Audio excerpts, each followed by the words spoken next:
Have you ever watched a man dig his own grave with a smile on his face? There is a specific kind of silence that falls over a room when a husband walks into his 10th wedding anniversary party, with his arm around a woman who isn't his wife. Julian Thorne thought he was the smartest man in New York City. He thought his wife, Lakota, was just a trophy, a quiet, naive woman who stayed at home while he built his empire. But Julian made one fatal calculation error that night. He didn't know that the luxury hotel he was standing in, the staff serving his champagne, and the security guards watching his every move, all belonged to her. This is the story of how Lakota Thorne turned an anniversary dinner into a public execution.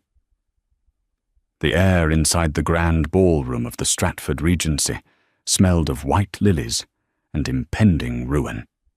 Lakota Thorne stood in the center of the room, her silhouette framed by the towering floor-to-ceiling windows that overlooked the rainy expanse of Manhattan. At 34, Lakota possessed a beauty that was often described as statuesque, cold, immovable, and undeniably expensive.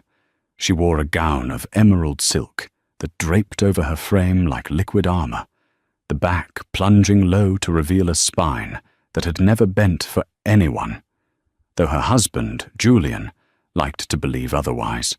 She adjusted a single crystal flute on the head table, rotating it 2 degrees to the right. Perfect.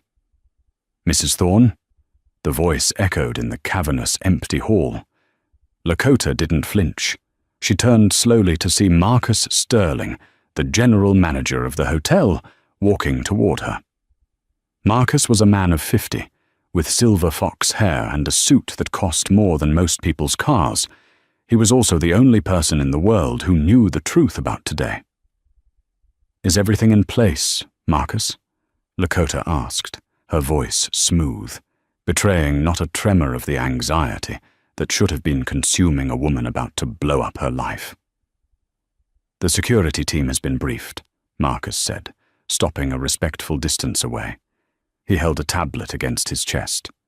"The new deed transfer was finalized at 4 p.m. today. The legal team at Halloway and Finch confirmed it. You are officially the sole proprietor of the Stratford Regency and its 3 sister locations in London, Paris, and Tokyo." Lakota allowed a ghost of a smile to touch her lips. "And Julian? Does he have any idea?" "None," Marcus replied, his tone clipped. "Mr. Thorne still believes he secured the ballroom tonight through a friend of a friend discount. He believes the owner is still the chaotic conglomerate Vanguard Holdings. He has no idea the acquisition took place." "Good." Lakota walked over to the window, looking down at the street where limousines were beginning to circle like sharks. Julian Thorne, her husband of 10 years, the charismatic architect who had charmed the pants off New York's elite, and more recently, the pants off a 23-year-old interior design intern named Bella Sinclair. For the last 6 months, Lakota had played the part of the oblivious wife perfectly. She had smiled when he came home, late smelling of Chanel Chance, a perfume she never wore. She had nodded sympathetically when he claimed site inspections kept him out until 3 a.m. on Tuesdays. She had even signed the papers he slid across the breakfast table, documents he claimed were for tax purposes, but were actually attempts to move her inheritance into joint accounts. He thought she was stupid. He thought she was just the daughter of old money who didn't understand the complexities of finance. He didn't know that Lakota had hired a private investigator, Tobias Reed, 4 months ago. He didn't know that Tobias had provided 4K video footage of Julian and Bella at a resort in the Hamptons, and he certainly didn't know that Lakota had used her own inheritance, money Julian was desperate to get his hands on, to buy the very ground he was about to stand on. He requested a specific seating arrangement, Marcus noted, glancing at his tablet. He wants the intern, Miss Sinclair, seated at the main table. He listed her as executive assistant to the honoree. Lakota laughed, a dry, brittle sound. The audacity is almost impressive, isn't it? He's bringing his mistress to his own anniversary party and sitting her next to his wife. He wants to flaunt her in my face while I smile and cut the cake. He believes you are too polite to make a scene, Marcus said. He relies on your dignity, Lakota. He's right. I won't make a scene, Lakota said, turning back to the empty ballroom. Her eyes were hard as diamonds. I'm going to make an example.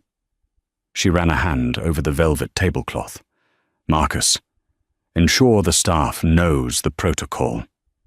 When Julian orders the vintage Dom Perignon, I want the 1996 bottles brought out, the ones that cost $12,000 a pop. He won't want to pay for those, Marcus warned. He specifically asked for the house sparkling wine to be poured into premium bottles to save money. I know, Lakota said softly, but the owner of the hotel insists on the best for her guests, and since the bill will be presented to him publicly at the end of the night, let's make it a bill worth remembering.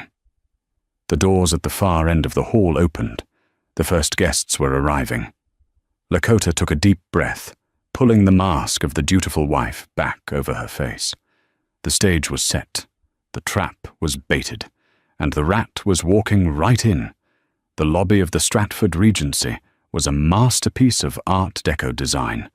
Gold leaf ceilings, black marble floors, and a chandelier that looked like a weeping willow made of diamonds. It was the kind of place that made you whisper. But Julian Thorne didn't whisper. He broadcasted. He swept through the revolving doors with the energy of a man who believed the world was a movie directed by him. He was handsome, objectively so, tall, with a jawline that could cut glass and hair that was perfectly coiffed. He wore a tuxedo that fit him like a second skin, a midnight blue that distinguished him from the sea of black-clad waiters. On his arm was not his wife. It was Bella Sinclair. She was stunning, in a way that was meant to be noticed. She wore a dress of crimson red, a deliberate, aggressive clash against the elegant, muted tones of the hotel. It was tight, revealing, and screamed for attention. She clung to Julian's bicep, her eyes darting around the lobby with a mixture of awe and entitlement. "Julian, this place is insane," Bella giggled, her voice carrying over the soft jazz playing in the background. "You really rented the whole ballroom? For us?" "Of course," Julian said, patting her hand. He didn't say for my anniversary. He just said, "For us." "I know people, babe. The owner owes me a favor. We practically got this place for free." He checked his reflection in a brass pillar, adjusting his bow tie. He looked at himself with genuine affection. He was the picture of success. His architectural firm was struggling, his debts were mounting, and he was leveraging assets he didn't technically own. But nobody here knew that. Tonight was about cementing his image. "Now, remember," Julian whispered, leaning close to Bella's ear. "When we go up there, we have to be professional. You're my executive assistant. Lakota is... well, she's fragile. We don't want to upset her." Bella rolled her eyes playfully. "I know the drill, Julian. The boring wife gets the title, I get the fun. But..." She traced a finger down his lapel. "When do you tell her?" "You promised. After the anniversary, you ask for the divorce." "Tonight?" Julian lied smoothly. "I'm going to lay the groundwork tonight. Once I secure the investors at this party, I'll have the capital to buy her out. Then, it's just you and me." He believed it as he said it. That was Julian's superpower. He believed his own lies. They approached the grand staircase leading to the ballroom. At the top of the stairs, standing like a sentinel, was Marcus.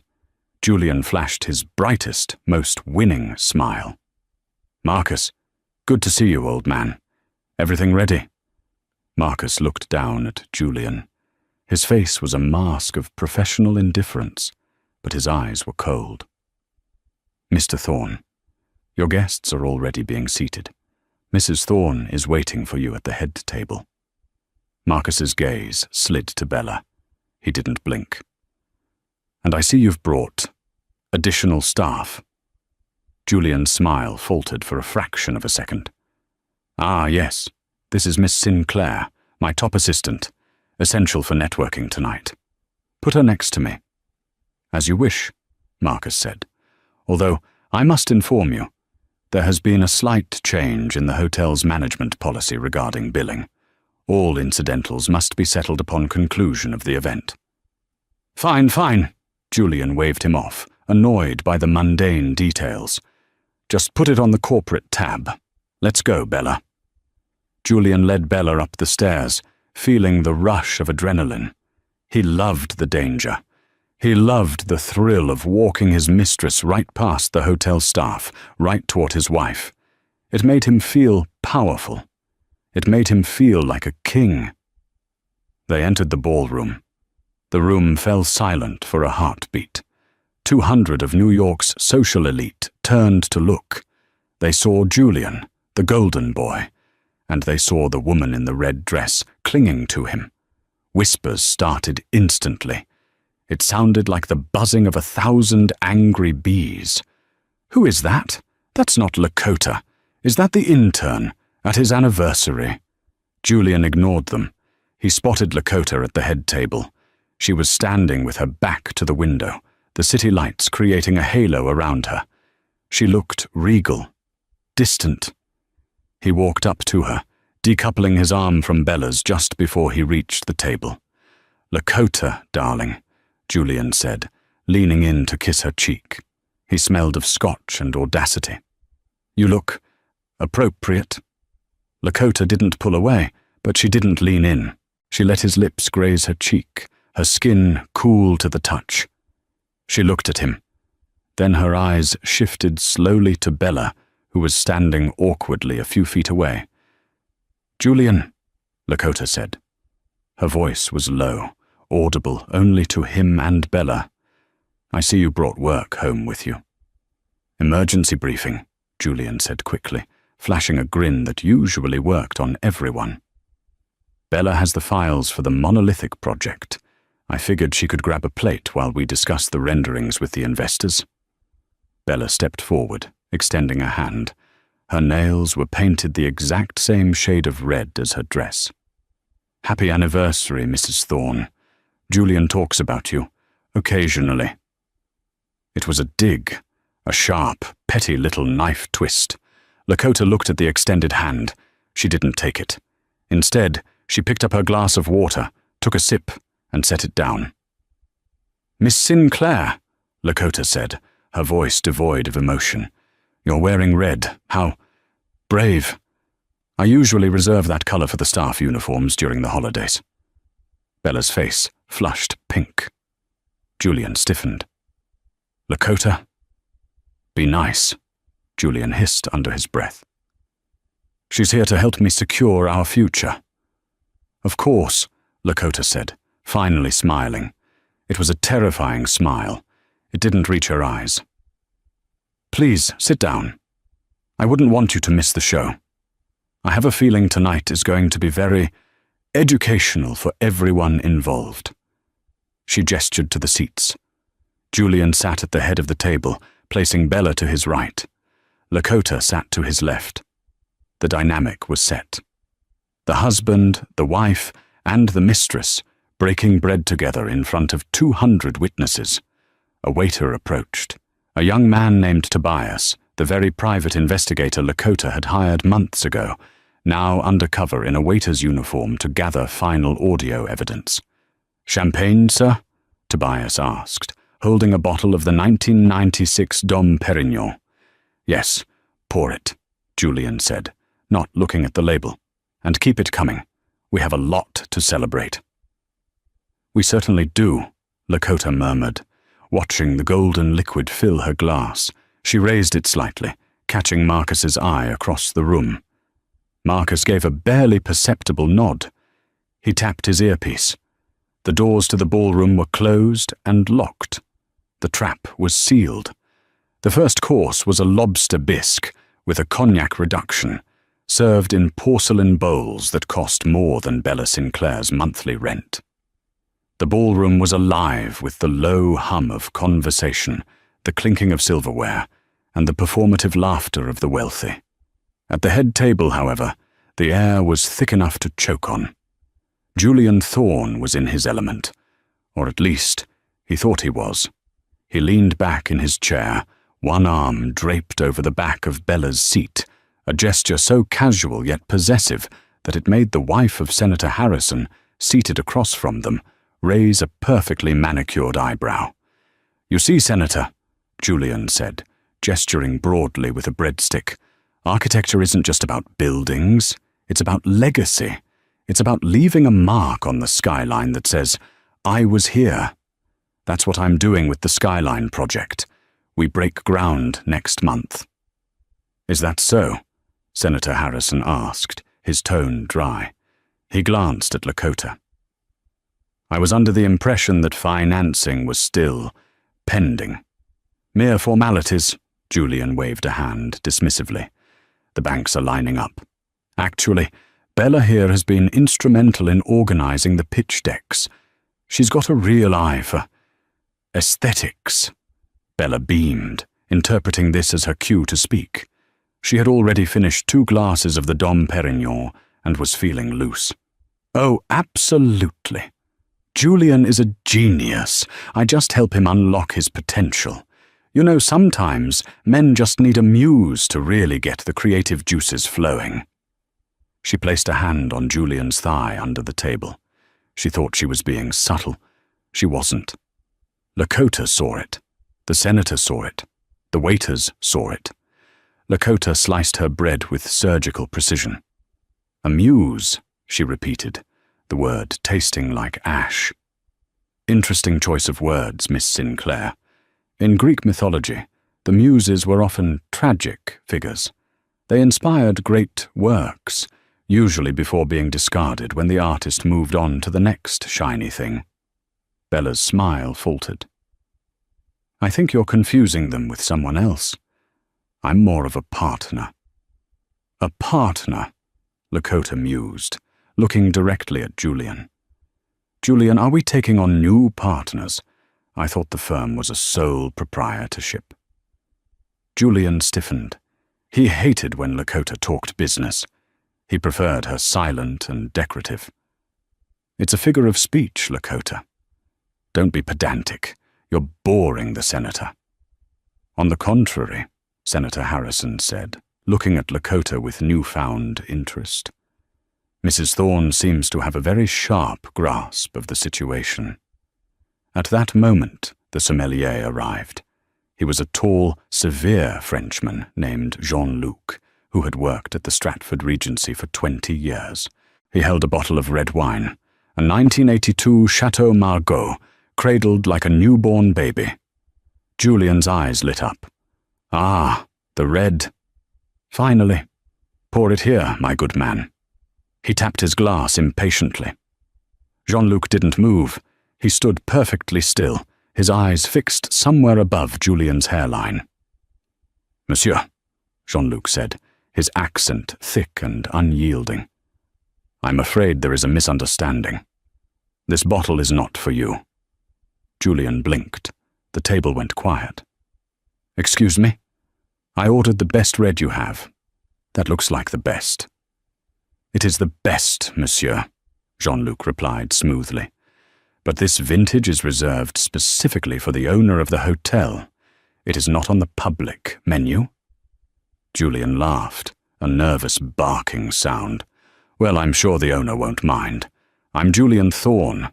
I'm practically VIP here tonight. Just pour the damn wine." Jean-Luc turned his back on Julian. He walked around the table, stopping to the left of the head chair. He bowed slightly, a bow of genuine respect, not servitude, and presented the label to Lakota. "Madame," Jean-Luc said softly. The 1982 Margot, as requested. Shall I decant it now? The table watched in stunned silence. Julian's mouth hung open. Bella looked confused, glancing between the waiter and Lakota. "Thank you, Jean-Luc," Lakota said, her voice calm and authoritative. "Please pour a glass for the senator as well. I think he would appreciate the notes of tobacco and truffle." "But not for my husband," she added, her eyes locking with Julian's. "Julian prefers something younger, less complex. Perhaps bring him the House Merlot, the 2023 blend." Julian's face turned a violent shade of red. "Lakota!" he hissed. "What are you doing? You're embarrassing me." "Am I?" Lakota asked innocently. "I thought you liked the younger vintages, Julian. Isn't that why Miss Sinclair is sitting at our table?" The insult landed with the force of a physical slap. Bella gasped, dropping her fork. The clatter echoed in the silence of the immediate vicinity. "That was uncalled for," Julian snapped, leaning in aggressively. "You're drunk." "I haven't had a drop, Julian," Lakota said, finally allowing the ice in her eyes to crack, revealing the fire beneath. "I am the only person at this table who is completely, utterly sober." She turned to Marcus, the general manager, who had materialized out of the shadows the moment Julian raised his voice. "Marcus," Lakota said, "Mr. Thorne seems unhappy with the wine service." "I can have security escort him to the bar if he needs to cool off," Marcus said instantly. His tone wasn't a suggestion, it was a threat. Julian looked at Marcus, then at the security guard standing 10 feet away, hand hovering near his belt. He felt a sudden, inexplicable chill. He was used to being the loudest man in the room, the one who commanded attention. But tonight, the room felt hostile. The very walls seemed to be closing in on him. "No," Julian muttered, straightening his jacket. "It's fine. I'll drink the water." "Wise choice," Lakota said. She took a sip of the Chateau Margaux. It tasted like victory. The main course arrived, filet mignon with truffle butter. As the waiters placed the plates, Lakota noticed a subtle detail she had arranged earlier. Everyone's plate was garnished with an intricate carving of a vegetable flower. Everyone, that is, except Bella's. Bella's plate had a small, handwritten note tucked under the steak knife. Bella frowned, pulling the note out. She read it, her brow furrowing. "What does it say?" Julian asked, whispering. "It's a receipt," Bella whispered back, confused. "It says, dry cleaning, lipstick removal from collar of grey Armani suit. Date, October 14th. Cost, $45 gross." Julian froze. He owned a grey Armani suit, and on October 14th, he had told Lakota he was at a conference in Chicago. Lakota sliced her steak. "Is something wrong with your meal, Miss Sinclair?" "No," Bella stammered, shoving the note into her purse. She looked at Julian with wide, panicked eyes. "Nothing." "Good," Lakota said. "Eat up. You'll need your strength. The speeches are next." Julian lost his appetite. He looked at his wife, really looked at her, for the first time in years. He saw the sharpness of her jaw, the terrifying calmness of her hands. He felt a prickle of fear, a primal instinct warning him that he was the prey in the tall grass. But his arrogance was a powerful drug. "She knows about the affair," he thought. "That's all this is. She's jealous. She's acting out. I can fix this. I'll charm the room during the speech, remind everyone who the breadwinner is, and then I'll deal with her later." He didn't realize that later was a luxury he could no longer afford.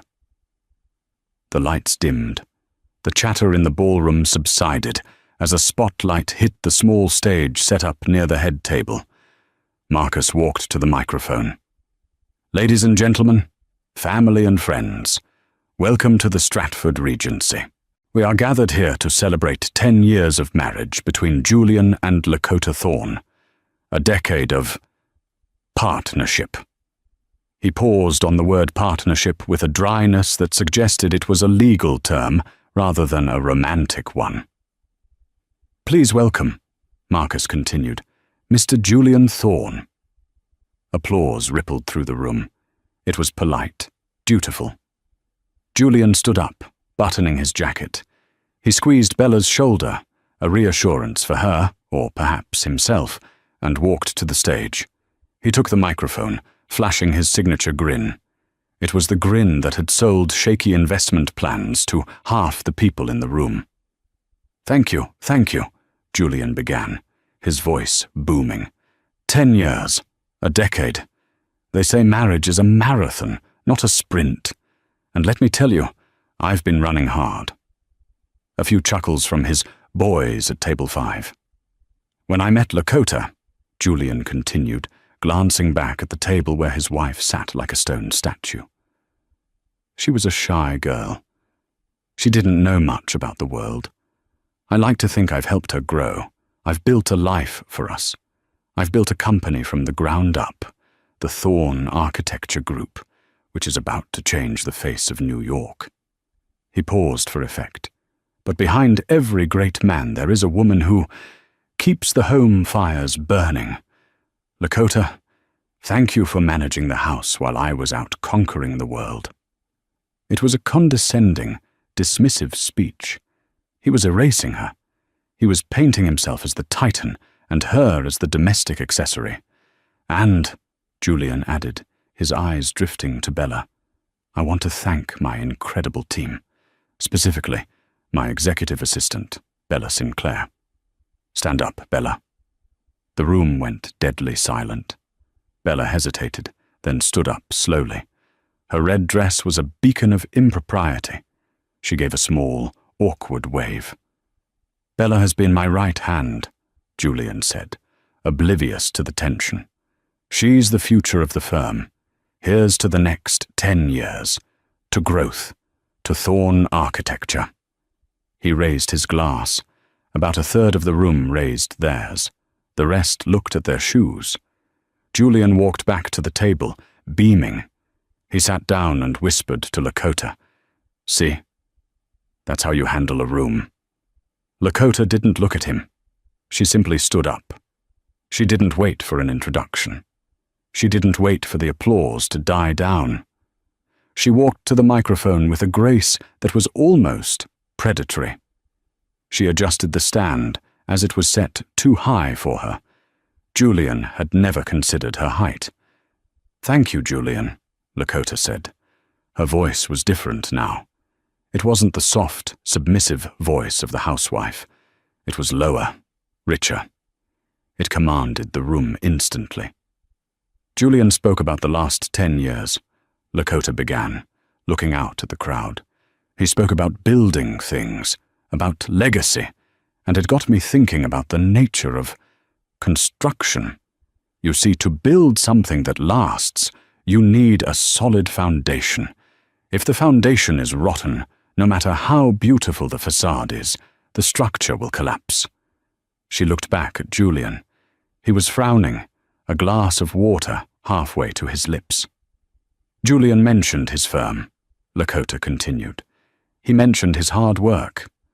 But there are some things Julian forgot to mention. Details. And as we all know, the devil is in the details. She reached into the podium and pulled out a small remote control. I prepared a little slide show, she said, a retrospective of our decade together. She clicked the button. The massive projection screen behind her flickered to life. The first image wasn't a wedding photo. It was a bank statement. A collective gasp went through the room. It was a projected image of a joint account at Chase Bank. The balance was highlighted in red, $450,000. This, Lakota said calmly, is the current state of the Thorne Architecture Group. Julian choked on his water. He scrambled to his feet. Lakota, what the hell is this? Turn it off. Sit down, Julian, Lakota said. She didn't shout. She spoke into the microphone, her voice booming over his. We are celebrating. And part of celebrating is being honest. I said, "Turn it off!" Julian lunged toward the stage. Two large men in black suits, security guards who had been waiting in the wings, stepped out and blocked his path. They didn't touch him, but their presence was a wall of muscle. "Please return to your seat, Mr. Thorne," one of them said. Julian looked around wildly. "This is insane! Marcus, get these goons off me. This is my party." Marcus stepped forward from the shadows, his face grim. "Actually, Mr. Thorne, per the contract signed by the venue owner, the microphone belongs to her." Julian froze. "What?" Lakota clicked the remote again. The screen changed. It was a screenshot of a credit card bill. "This is the corporate American Express," Lakota narrated, like a professor giving a lecture. "May 12th, the Four Seasons Maui, a business trip for the Skyline project." She clicked again. A photo appeared. It was high resolution. It showed Julian and Bella Sinclair sunbathing on a private balcony in Maui. Julian was applying sunscreen to Bella's back. The room erupted. The whispers turned into shouts. People were standing up to get a better look. Bella Sinclair shrieked. She covered her face with her hands, sinking low in her chair. "As you can see," Lakota said, her voice cutting through the noise, "the Skyline project looks remarkably like a 23-year-old intern." "You boo!" Julian screamed, his facade completely shattering. He pointed a shaking finger at her. "You hacked my accounts. This is illegal. I'll sue you for everything you have." "Sue me?" Lakota laughed. It was a dark, amused sound. "With what money, Julian? You spent it all." She clicked the remote one more time. The screen changed to a legal document. A deed of trust. "You see?" Lakota said, stepping out from behind the podium, walking to the edge of the stage so she loomed over her husband. "You always told me not to worry my pretty little head about finances. You told me to just stay home and spend my inheritance. So, I did." She gestured to the ballroom, to the crystal chandeliers, to the waiters lining the walls, to the very floor Julian was standing on. "I spent my inheritance, Julian. I bought Vanguard Holdings." Julian stared at her, his brain trying to process the information. Vanguard. But Vanguard Holdings owned this hotel, Lakota explained slowly, as if talking to a child. "Which means, Julian, I own this hotel. I own the chairs you are sitting on. I own the champagne you just drank. I own the security guards standing behind you." She leaned forward, her eyes burning into his. "And most importantly, I own the debt your company owes to this venue, which is currently $150,000, and I am calling in the debt. Tonight." Julian's face went white. He looked at Bella, who was sobbing. He looked at the investors, who were looking at him with disgust. He looked at Lakota, and he realized, with a sickening lurch of his stomach, that the trap hadn't just sprung. It had decapitated him. "Now," Lakota said, turning to the security guards, "I believe Mr. Thorne and his executive assistant have a bill to settle before they are escorted off the premises." "Wait," Julian stammered, holding up his hands. "Lakota, baby, listen. It's not what it looks like. We can talk about this. We're married." "Are we?" Lakota signaled to the back of the room. The double doors swung open. A woman in a sharp grey suit walked in. She was carrying a briefcase. "Who is that?" Julian whispered, trembling. "That," Lakota said, "is my divorce attorney, Evelyn Price, and she has some paperwork for you to sign. Right now, in front of all these witnesses." The room held its breath. The drama was far from over. Julian Thorne was a cornered rat, and cornered rats tend to bite. Evelyn Price moved through the ballroom like a shark cutting through water. She was a woman who didn't just know the law, she weaponized it. She placed the leather briefcase on the table, right next to the untouched Chateau Margaux, the snap of the latches echoing like gunshots in the silent room. "Mr. Thorne," Evelyn said, her voice crisp, "I suggest you read these documents carefully. Although, knowing your history with contracts, reading isn't exactly your strong suit." Julian stared at the papers. His hands were shaking so badly he had to grip the edge of the table to steady them. He looked up, his eyes darting to the crowd. He saw the faces of his peers, his investors, his friends. They weren't looking at him with pity. They were looking at him with the morbid curiosity of drivers slowing down to watch a car wreck. "I'm not signing anything," Julian spat, trying to summon a shred of his former bravado. He turned to Lakota. "You think you can ambush me? This is our anniversary party, Lakota. We are married. In the state of New York, that means equitable distribution. Half of what's mine is yours, and half of what's yours is mine." He pointed a finger at the floor. "That includes this hotel. If you bought it while we were married, it's a marital asset. I own half of this building." A ripple of murmurs went through the crowd. Is he right? Does he own half? Lakota didn't flinch. She picked up the bottle of wine, pouring herself another glass with agonizing slowness. "Evelyn," Lakota said softly, "please educate my husband on the timeline of events." Evelyn pulled a single sheet of paper from the stack. "Mr. Thorne, do you recall the documents you signed 3 months ago? The ones you told Mrs. Thorne were for tax optimization regarding her family trust?" Julian frowned, sweat beading on his forehead. "Yeah. So what? That was just to move some money around to lower our bracket." "Not quite," Evelyn smiled, a predator baring teeth. "That document was a post-nuptial agreement. In it, you explicitly waived all rights to any assets acquired by Mrs. Thorne, using funds from the Van der Hoeven Family Trust. You also agreed that any debt incurred by Thorne Architecture Group would remain the sole liability of Julian Thorne." Julian's face went slack. No, I didn't read. I thought—" "You thought she was stupid," Evelyn finished for him. "You thought you were tricking her into signing over control of her trust. In reality, you signed away your claim to everything she was about to buy, including the Stratford Regency." The realization hit Julian like a physical blow.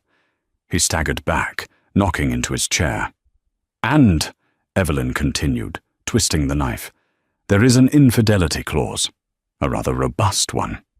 In the event of proven adultery, which I believe the slideshow has sufficiently demonstrated, you forfeit any claim to spousal support. You leave with what you came with." Lakota looked at him over the rim of her glass. "And considering you came here tonight in a tuxedo you rented, and a limousine you billed to a company that is currently bankrupt, I'd say you're leaving with nothing." Beside him, Bella Sinclair made a noise that sounded like a strangled cat. She stood up, her red dress suddenly looking cheap under the harsh ballroom lights. I have to go," Bella stammered. She grabbed her purse. "Julian, I can't be here for this. This is too much drama." She turned to flee, her heels clicking rapidly on the parquet floor. "Miss Sinclair!" Marcus's voice boomed across the room. Bella froze near the exit. 2 security guards stepped in front of the doors, arms crossed. "I'm afraid you cannot leave just yet," Marcus said, walking toward her with a silver tray in his hand. On the tray was a folded piece of heavy cardstock. "What is this?" Bella cried, her voice rising to a panic. "Am I being kidnapped? I'll call the police." "Please do," Marcus said calmly. "But first we must settle the bill. Mr. Thorne's credit card was declined 10 minutes ago.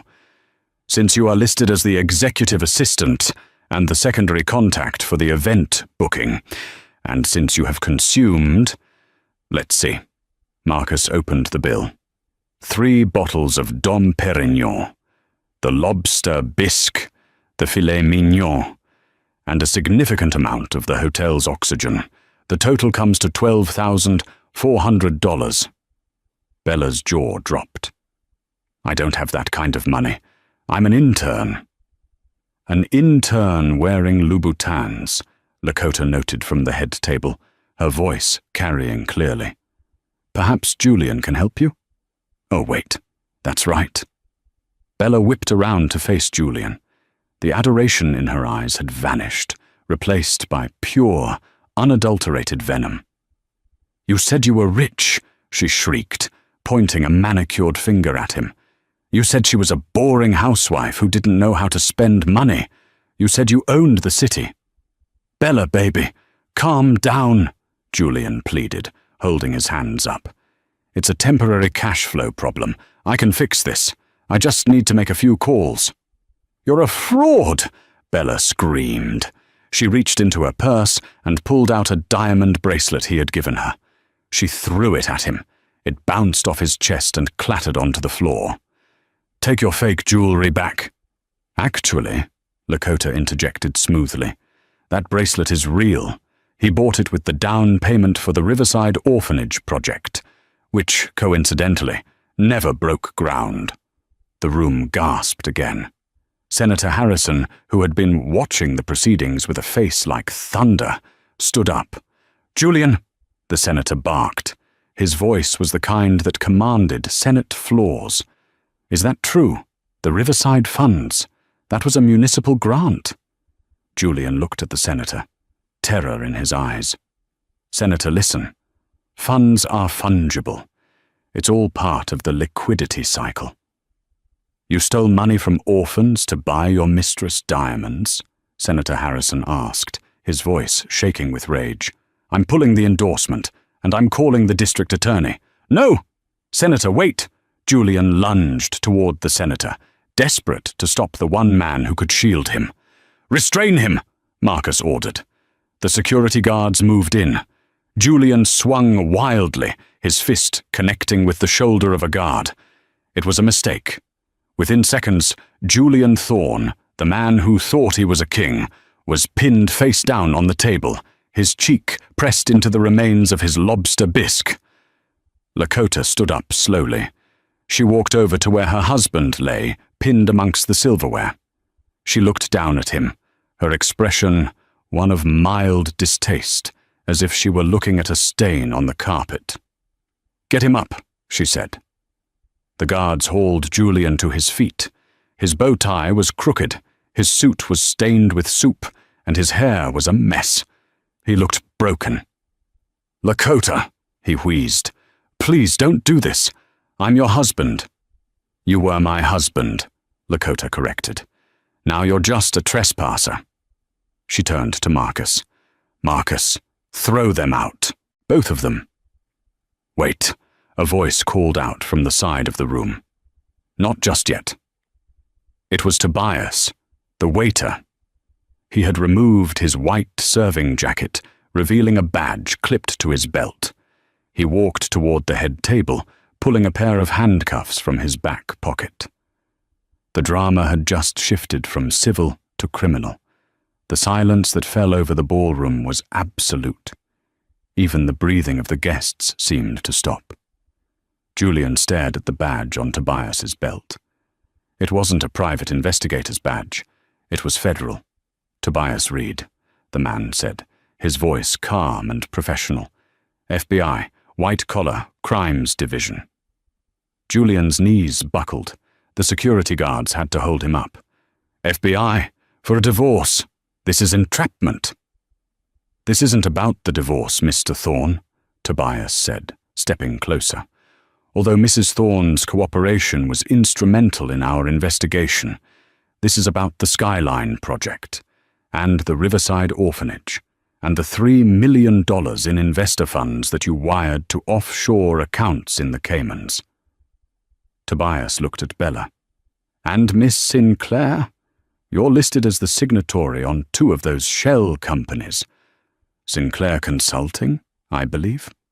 Bella let out a high-pitched whimper. I just signed what he told me to sign. He said it was for tax purposes. I didn't know. Ignorance is a defense you can argue in court, Tobias said, unclipping the handcuffs. Julian Thorne, you are under arrest for wire fraud, embezzlement, and money laundering. The sound of the handcuffs ratcheting shut around Julian's wrists was loud in the cavernous room. Click, click. The flashbulbs started going off. The guests had lost their inhibitions. Phones were out, recording every second. This was the social death of Julian Thorne, broadcast live to Instagram and TikTok. Julian looked around, his eyes wild and wet with tears. Lakota, help me! You can't let them take me. I'm the father of your... We could have had children. We didn't, Lakota said coldly. And thank God for that. I wouldn't want to explain to a child why their father is in federal prison. I'll rot in there, Julian screamed as Tobias began to lead him away. I'll lose everything. You already have, Lakota said. She signaled to Marcus. Marcus, the music, please. Marcus nodded to the band. The conductor, a confused but professional man, raised his baton. The band struck up a lively, upbeat jazz number. Hit the road, Jack. A few nervous titters of laughter rippled through the crowd, then more genuine laughter. The tension broke. As Julian was dragged toward the exit, dragging his feet like a petulant child, he passed Bella. You did this, Julian screamed at her. You and your expensive tastes. Me, Bella screamed back, as a female officer who had entered with Tobias took her arm. You used me. You said you were leaving her. I should have left you at the bar where I found you. They were bickering, screaming accusations at each other as they were hauled out of the double doors. The doors swung shut, cutting off their voices. The room was left with the upbeat jazz and the stunned guests. Lakota stood alone at the head table. She picked up the microphone one last time. Ladies and gentlemen, she said. Her voice was steady, but there was a tremor of exhaustion in it. I apologize for the interruption to your dinner. The main course has been cleared, but dessert will be served shortly. It is a dark chocolate ganache with a bitter orange glaze. She paused, looking out at the sea of faces. The people who had whispered about her, who had pitied her, who had underestimated her. I invite you all to stay, she said. Enjoy the hospitality of the Stratford Regency. Tonight the drinks are on the house. Consider it a celebration of new beginnings. She placed the microphone down. Senator Harrison was the first to clap. It was a slow, respectful clap. Then his wife joined in. Then the table next to them. Within seconds, the entire room was giving Lakota Thorne a standing ovation. She didn't bow. She didn't smile.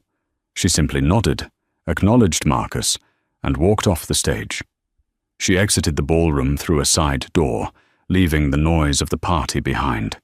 She walked down a quiet service corridor, her heels clicking on the linoleum. She found herself in the hotel kitchen. The staff froze as she entered. The chefs stopped chopping. The dishwashers stopped spraying. They knew who she was now. She wasn't just the lady in the green dress. She was the boss. Lakota walked over to a stainless steel counter where a young pastry chef was plating the desserts. She looked at the chocolate creation. It looks beautiful, Lakota said.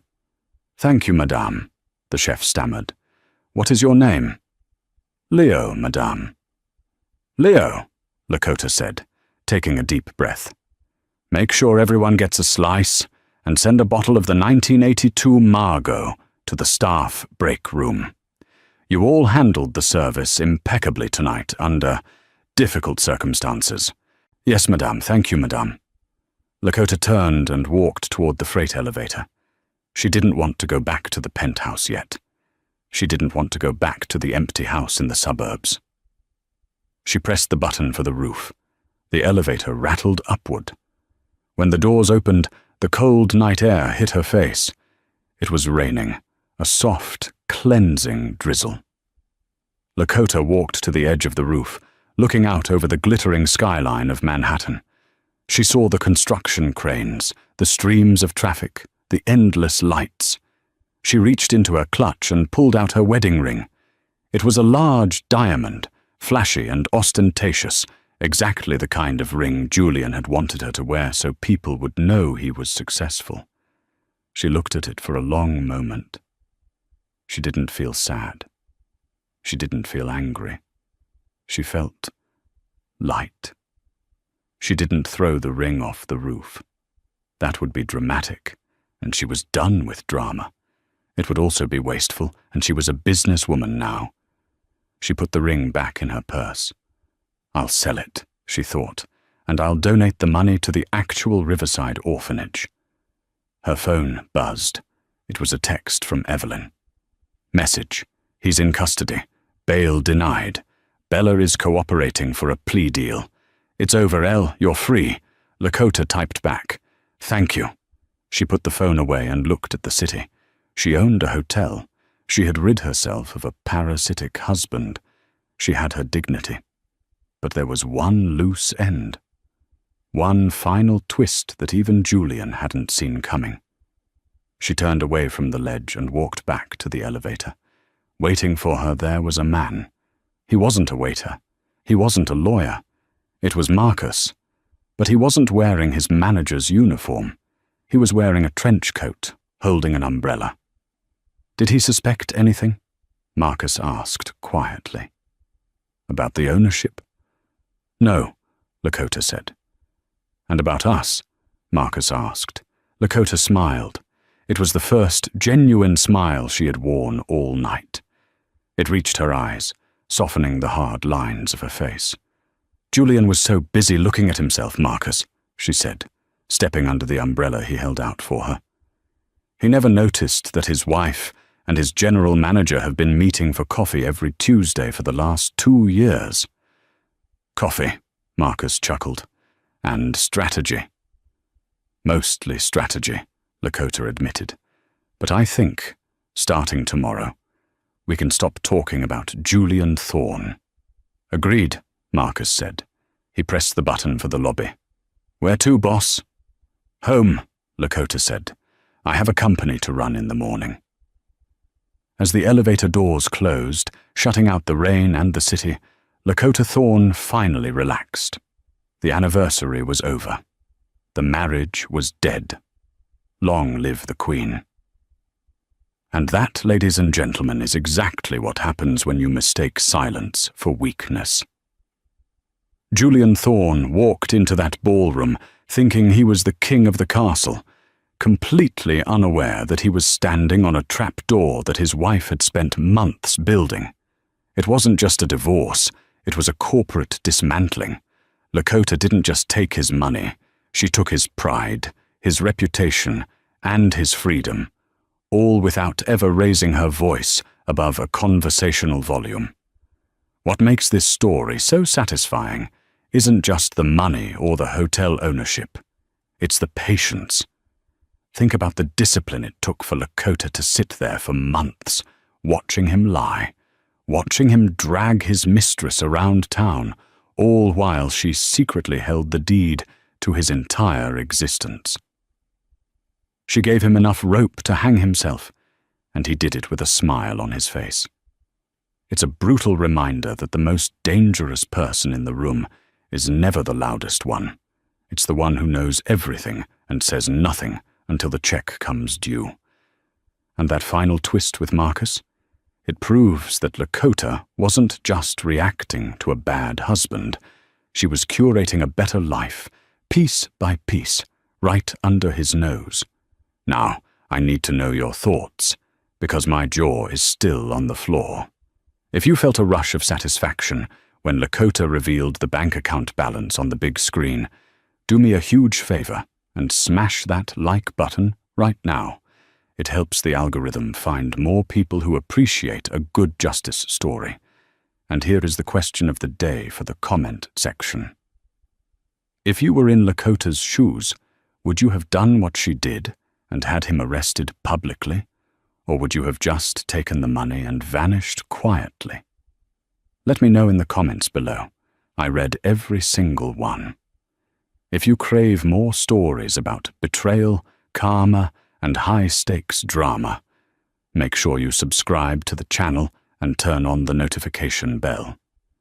We have a new story dropping next week involving a cheating billionaire and a prenup that didn't say what he thought it said. You do not want to miss it. Thank you so much for watching, and remember, be careful who you betray, because you never know who really owns the building.